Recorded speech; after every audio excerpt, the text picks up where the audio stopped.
Hi everybody, it's Dystopian Wars week here at OnTableTop, and we have two amazing prizes up for grabs. Our first prize is the Sturginium Skies 2-player starter set. For your chance to win, get your comments in on YouTube.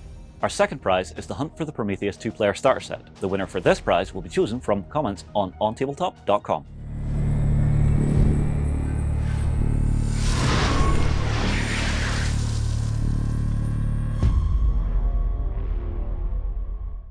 Hello everybody and welcome back to Dystopian Wars Faction Chats. I'm joined by Chris and today he's going to be telling me all about the Imperium. Absolutely. So, the Imperium, interesting people, the Germanic, very, very militaristic. Does that carry across into how they behave in the dystopian age? Absolutely. They're Imperium all about engineering. They're very good at building things, and their ships are therefore very impressively constructed in that they have some great weaponry. They have this modular thing with their trains, which is a real popular feature that a lot of players quite enjoy. And it gives the Imperium some really interesting variations in some of their ships and some of the weapons that they can bring to bear. And I think from what really strikes a chord with a lot of players is just the look and feel of the Imperium stuff. As we see on the map, the Imperium covers Prussia, Bavaria, Sweden, Norway, number of different smaller European states, Iceland. They've got a foothold in South Africa and South America, Peru, which is a bit of a contentious area with the Union at the moment, where the Union are trying to push into that and the Imperium are trying to keep their foothold on that continent. So, you know, when we're talking about the interbellum period of dystopian age, which we're in at the moment, where all of the factions are trying to grab what little pieces of the action they can, some, you know, resources, territory, power and influence. This is a prime example of where you've got the Union who want to keep expanding south throughout South America in order to have their dominance of that continent. Manifest destiny. And they're being held off by the Susa, the Alliance, and the Imperium in Peru. And so they've got this massive kind of line of conflict there. But what the Imperium bring to the table is some interesting technology in their voltaic weapons and their arc weapons. And, you know, some of the special rules that bring to bear are very unique to the Imperium. You were talking about the roll-on, roll-off sort of rail stock or rail guns. That's one of the features that really stands out for me. Whenever I think of the Imperium, I think of that idea of being able to just design a fleet that's going to go out tomorrow, and you know you're going to be contacted by somebody like maybe it's the Crown, and they've got a lot of flyers, so you roll on all the flak batteries. But then, you know, several months down the line, those same ships roll off the flak and roll on some larger long-range weapons to go off and take pot shots at a fortress that's been giving them issues. Absolutely. It's difficult to represent that on the battlefield, though. But instead it's reflected in the variation of the different cruisers and the battleships and the many different... there's a lot of modularity within the fleets itself. That's it. And so if you're the type of player who's just not sure, you know, what you want out of your force, then the Imperium is great because it means you can trial and error a lot of different loadouts. And so if you want to go gun heavy, or if you want to go rocket heavy, or if you want to have some big Gustav artillery pieces on your ships, then you can try all those different variants in different games, and then you can swap and change them out for different things. It's also handy that the kit itself, you can just lift those rail guns in and out, so you're not limited in your build, and all of the weapons are on the sprues as well. So you know, you build one version of a fleet that you're going to start off with, but then paint all the other rail guns as well, and you can swap them out, which I'm always a fan of. Just flexibility within kits. So yeah, it's a nice looking thing. And there's some great stuff that a lot of the player base online have been kind of swapping and changing a lot of their cruisers and magnetizing them and doing all sorts of weird and wonderful things that I really don't have the patience to do quite a lot of the time. I was quite content just setting them in, never mind magnetizing them. But yeah, if we start to drill down then into the order of battle for the Imperium, what sort of things will people be looking at when they start to put a fleet together? So the order of battle is your handbook to how you build your forces. It also gives you all the rules, all the points values, and how you put a battle fleet together. When you look at the battle fleets, the first one we have is the faction battle fleet. The Imperium battle fleet allows you to take a flagship and then anything with the Imperium trait. So it's very open in what you can include on it, but it doesn't give you any bonuses. If we look at the more thematic battle fleets, let's take, for example, the Ice Maiden. That battle fleet means you have to take the Ice Maiden as your flagship, and then you can take a number of Teutonic units and Konig flagships as well. So you can have a really big battle fleet with the Ice Maiden and have that as you're pretty much your whole force. Yeah, well, if you have the Ice Maiden, it is a big battle fleet because it's a brick of resin. It's a huge kit on the tabletop. It's a really, really popular unit. Yeah, I'm not surprised. People love it as a real centerpiece. Yeah. It looks great on the table, and it works in a slightly different way to a lot of the bigger ships. A lot of the larger ships in Dystopian Wars have a high armor value and a lot of hull points, whereas the Ice Maiden doesn't have a particularly high armor value, but it has a huge amount of hull points. Yeah. So, at least double what most battleships have. Yeah, it's not easy to sink an ice cube. Yeah, so it's, it works in a very interesting way, and it's one of those things that you need to keep plugging away at. But it's really popular, and I can see why. Yeah, it also has a couple of variants of sort of weapon loadout on it as well.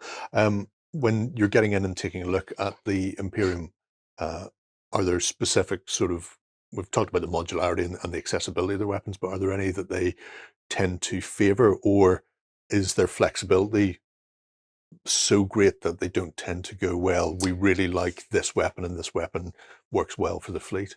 Yeah, it depends. It depends on how you want to build it. So the Ice Maiden, you can give the Ice Maiden Gustavs, which are the bombard kind of artillery pieces, and they allow you to fire at extreme range. And the extreme range means that you can sit the Ice Maiden at the back and just slowly drift it forward a few inches every round, and still fire at extreme range at anything in front of you. And when you're at that range, the front arc covers most of the battlefield anyway, until things start to come close. So that's one way of doing it. But then you could go for the Sternbringer build, which is more of a close-up, so you get a lot more dice. But you have to get into point blank in order to make those really count. But they're sustained, they're devastating, they're arc, so they do horrendous amounts of damage when you get to that point. But it's a bit of a risk, because are your ships going to get to that point where they're in at point blank range, or do you have a tactic where you just steam them forward and you put your Sternbringers on the fastest ships in the fleet and just try and take that fight to the enemy? Especially with the likes of the Ice Maiden, because it launches SRS every turn as well.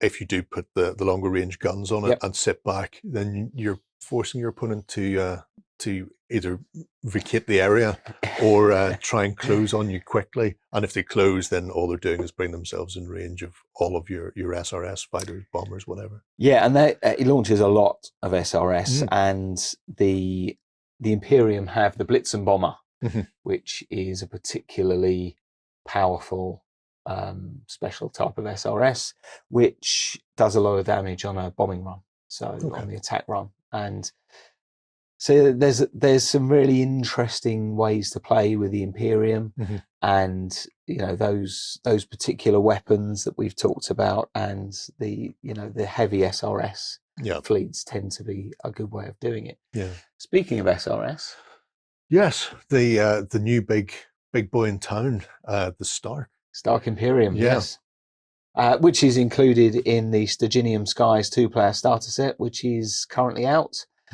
And it's a lovely miniature. I know I've been gushing about it in a video we've done previously. But look at it. It's just a thing of beauty, and it's got that real Prussian look to it. Yeah.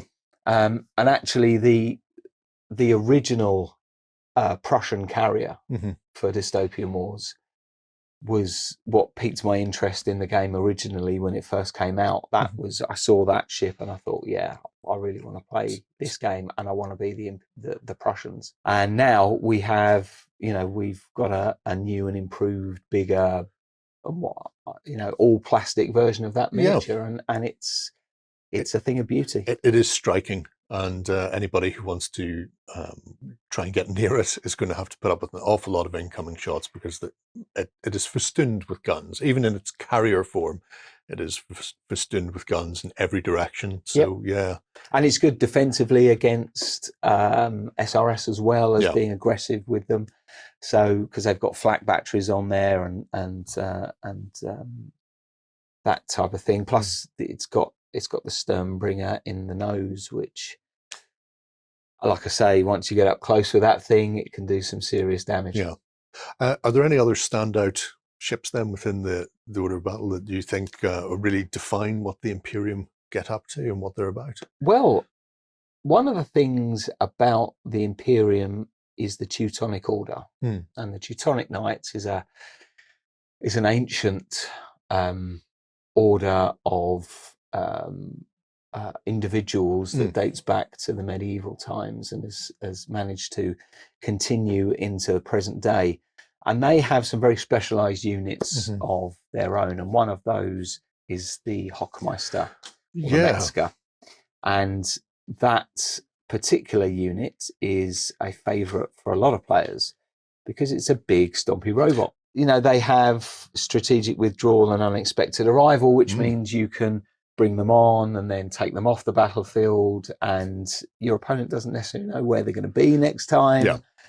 And they can do horrendous amounts of damage up close. They can assault with a really decent number of fray dice, and they have these weapons that they can bring to bear against the opponent. So, they're really, really popular units for Imperium players, and they look great.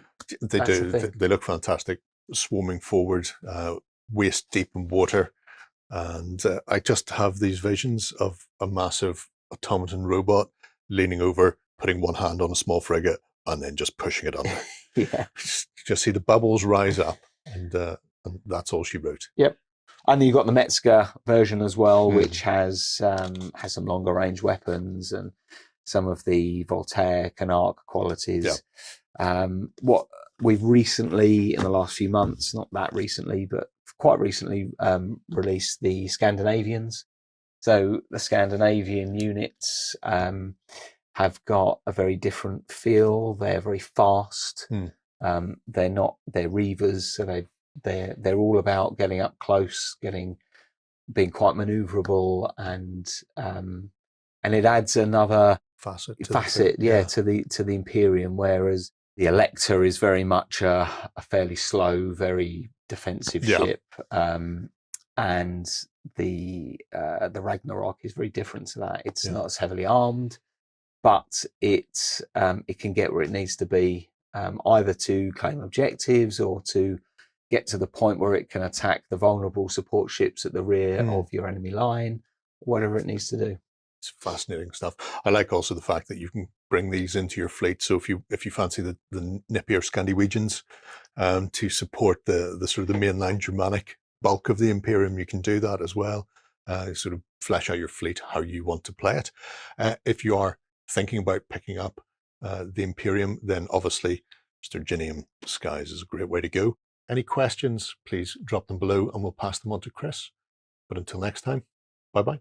Hi everybody, it's Dystopian Wars week here at OnTableTop, and we have 2 amazing prizes up for grabs. Our first prize is the Sturginium Skies 2-player starter set. For your chance to win, get your comments in on YouTube. Our second prize is the Hunt for the Prometheus 2-player starter set. The winner for this prize will be chosen from comments on OnTableTop.com. Go ahead and check out our other content on screen now. And while you're at it, why not hit subscribe and remember to ding our dong. Go on, you know you want to click it. Go on.